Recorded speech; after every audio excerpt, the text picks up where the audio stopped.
Bonjour, voici quelques explications sur l'utilisation de Jellycam. Donc je vais tout de suite lancer le logiciel que j'ai installé sur mon ordinateur. Donc je clique sur l'icône de raccourci. Voilà, donc j'adapte la taille de ma fenêtre. La première chose que je vais réaliser, c'est paramétrer la caméra. Sur mon ordinateur, j'ai une webcam, mais c'est pas celle-là que je vais utiliser. Je vais donc sur le bouton Settings qui se trouve là, et je vais lui dire que je veux utiliser l'autre caméra, c'est-à-dire la Mercury. C'est donc une caméra de table, mais ça, je vais choisir la définition donc de 460 par 240. Voilà. Ok, donc je plante un petit peu le décor. J'ai réalisé un décor dans une boîte en carton, que voici. J'ai fabriqué un petit décor donc avec une feuille de papier que j'ai collé dans le fond. Voilà, donc pour faire mon petit film d'animation, c'est simple. J'ai un bouton qui s'appelle TechPic là, qui va me servir à faire une photo de la scène. Allez, je commence tout de suite. Donc TechPic. Voilà, alors je vais simuler par exemple que ma capsule se déplace. Donc je vais la bouger par un déplacement qui est très très faible. Donc ici j'ai un bouton qui s'appelle Show Onion Skin. Donc j'appuie dessus et ça me permet de visualiser mon déplacement.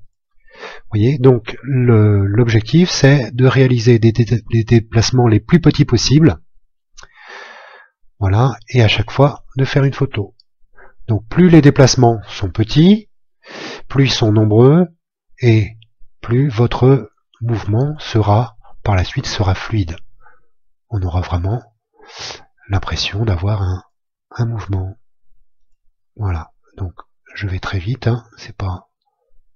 Donc on n'oublie pas d'enlever sa main à chaque fois. Je pourrais simuler l'ouverture de mon couvercle. Voilà, donc pareil, même principe. Alors il faut que ça adhère aussi. Voilà, je peux simuler aussi qu'un objet, par exemple une boule ici, s'en échappe. Hop.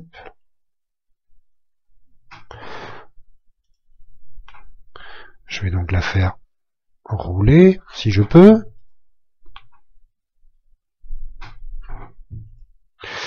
Voilà, donc il faudrait évidemment être bien plus précis que moi et faire des déplacements bien plus petits.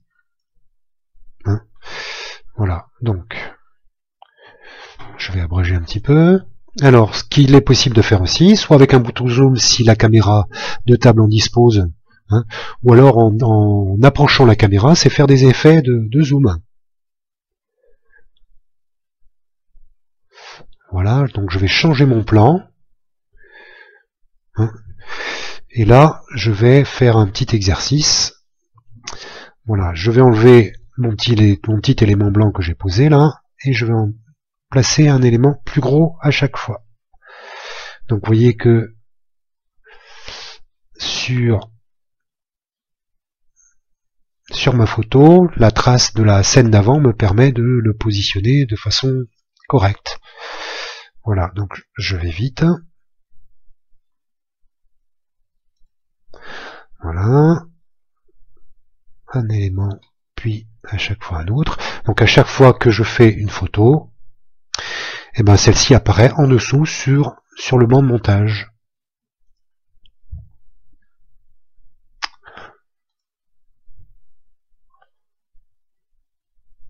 Voilà, donc je pense que le principe il est facile à comprendre. Voilà, je vais mettre en place ma dernière boule.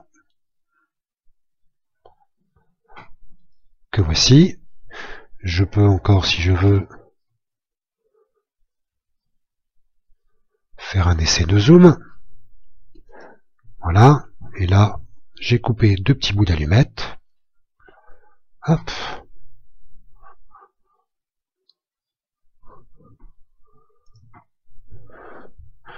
Un deuxième bout.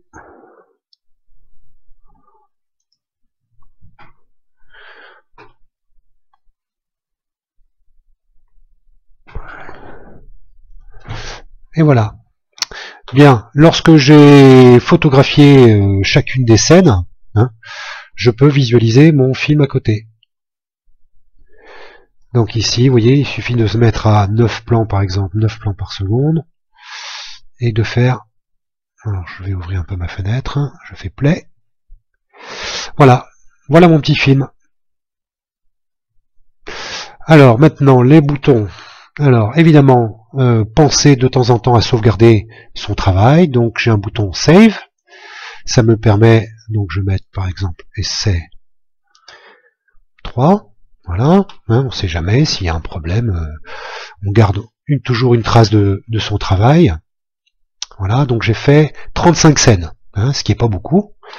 Mon film est très court. Ce que je peux faire évidemment, c'est rajouter aussi un titre.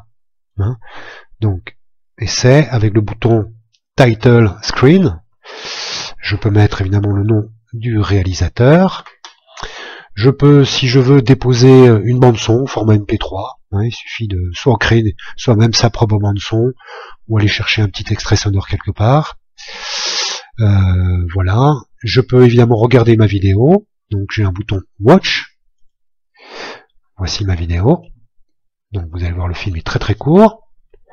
Donc vous voyez que c'est intéressant de faire des changements de plan aussi, hein, en rapprochant la caméra. Voilà, je retourne sur Make.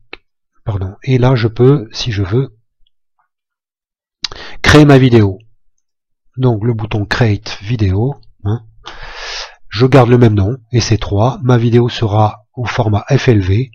Il suffit de cliquer sur le bouton Create Video. Je vois ici que cette vidéo sera déposée sur le bureau. Allez, c'est fait. Je vais aller regarder à quoi ça ressemble. Alors, où est-ce qu'il est? EC3, le voici.